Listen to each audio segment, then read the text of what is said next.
आम आदमी पार्टी और तृणमूल कांग्रेस इस दफा गोवा के चुनाव में एंटर किए हैं। आपके हिसाब से इन दोनों पार्टियों के प्रवेश से गोवा के, जो कि वैसे ही सीटें छोटी हैं, नंबर ऑफ वोटर्स कम है, मार्जिन बहुत कम रहता है, अब तो बड़ा मुश्किल हो गया आंकलन कर पाना भी कि कौन सी सीट कहां जा रही है। एक ने कहीं यहां छीका, थोड़ा वो वहां चेंज हो गया, थोड़ा यहां पे छीका, थोड़ा यहां चेंज हो गया।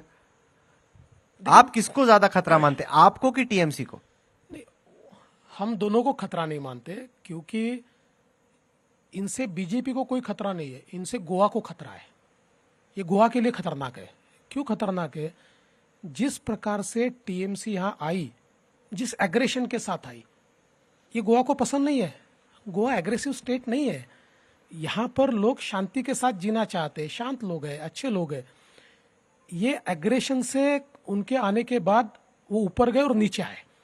और यहां पर तो विशेष रूप से बंगाल के चुनाव के बाद जिस प्रकार की हिंसा हुई और जिस प्रकार से हिंदुओं को वहां टारगेट किया गया और ममता दीदी देखती रही, इसका एक बहुत असर यहां पर है। लोगों को लगता है कि ये माइनॉरिटी अपीजमेंट करते समय हिंदुओं का विरोध करने वाली पार्टी है, और इसीलिए गोवा की अपनी party MG, Maharashtrawadi Gomantak party, जो एक तुलना में राइट विंग पार्टी मानी जाती है, ये पार्टी जब उनके साथ गई तो इस पार्टी को भी उनके लोगों ने नकारा।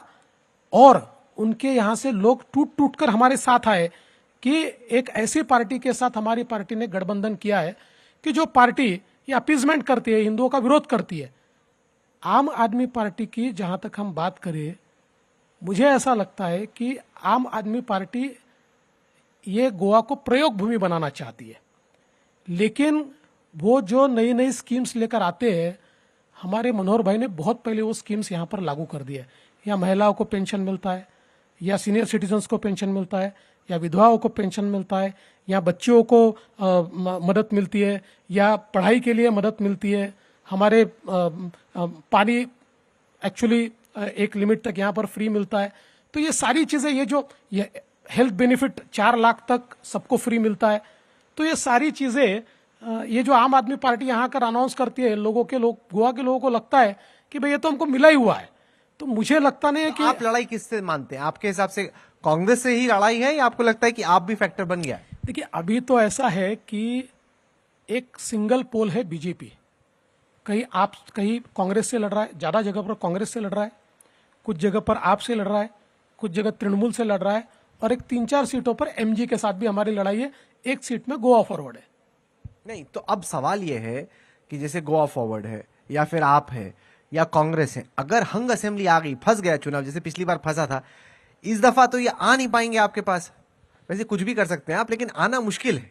नहीं, हमको तो जरूरत पड़ेगी ही नहीं। हाँ। मैं आपको बताता हूं, इस बार लोग कोई हंग असेंबली नहीं रखेंगे, हमको पूरे तरीके से चुनकर देंगे। देखिए, पिछले बार तो हम पॉलिटिकल अर्थमेटिक में हारे, क्योंकि आप पिछले बार के वोट्स देखेंगे तो सबसे ज्यादा वोट बीजेपी को मिले, लेकिन सीटें कांग्रेस को ज्यादा मिली।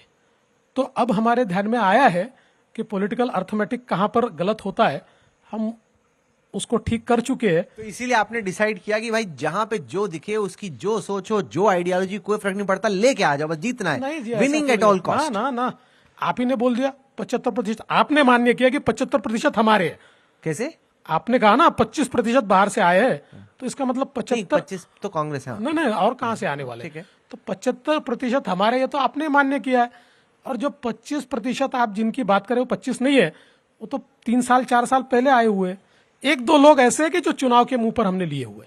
नहीं, और ऐसे भी तो हैं जो आपको छोड़ छोड़ के चले गए, और जब उनसे पूछा गया, खासतौर से जो क्रिश्चियन कम्युनिटी से थे, उन्होंने कहा कि नहीं, वहां में घुटन हो रही थी, हम वहां पे सेफ फील नहीं कर रहे थे। बीजेपी क्रिश्चियंस के लिए सेफ पार्टी नहीं है। देखिए, एक हमारे मंत्री है माइकल लोबो, जो हमारे से टूटकर चले गए। आखिरी दिन तक मिनिस्टर रहे, आखिरी दिन तक।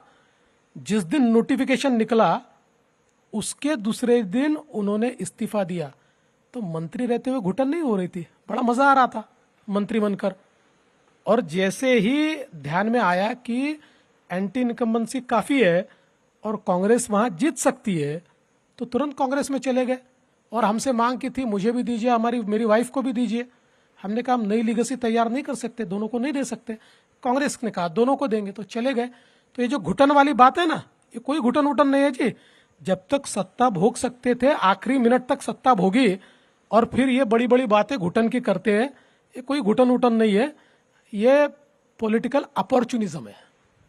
आपको मौका लग रहा है थोड़ा सा समुद्र किनारे बीच में, या सिर्फ काम से ही फोकस अभी चल रहा है? अभी तक तो पूरा काम पे ही फोकस है, लेकिन अब हम भी तो मुंबई वाले हैं ना, मतलब वैसे तो महाराष्ट्र वाले हैं, नागपुर का हूँ लेकिन मुंबई में रहता हूँ, तो समंदर हमारे लिए नया नहीं है, लेकिन यहाँ का समंदर बहुत सुंदर है। और मुझे ऐसा लगता है कि गोवा एक बहुत अच्छी जगह है। मतलब समझ लीजिए आप हॉलीडेइंग भी नहीं कर रहे हैं, तब भी आपको एक सुकून है यहाँ पर। अच्छी जगह है, लेकिन पॉलिटिक्स इसकी बहुत खराब है। ऐसी रहेगी या आपकी कोई प्लान है लॉन्ग टर्म पर्सपेक्टिव में इसकी पॉलिटिक्स को क्लीन नहीं, करना? बिल्कुल ये क्लीन अप होगा, ये सुधरेगा, यहाँ की पॉलिटिक्स बदलेगी और हम बदलेंगे। चलिए, आप जुड़े हमारे साथ देवेंद्र फडणवीस जी, बहुत बहुत शुक्रिया Thank इसके you. लिए, and we wish you all the best for the elections. Big election, big challenge for you also. Yeah sure. Big challenge, अगर आप जीते तो लोग बोलेंगे कि जिता दिया, फंस गई तो फिर देखिए, यहाँ वहां से लाने ना पड़ेंगे ना ना, आपको। हमारा तो सीधा हिसाब है, जीतेंगे तो यहाँ की बीजेपी के कारण, हारेंगे तो हमारी कमियों के कारण।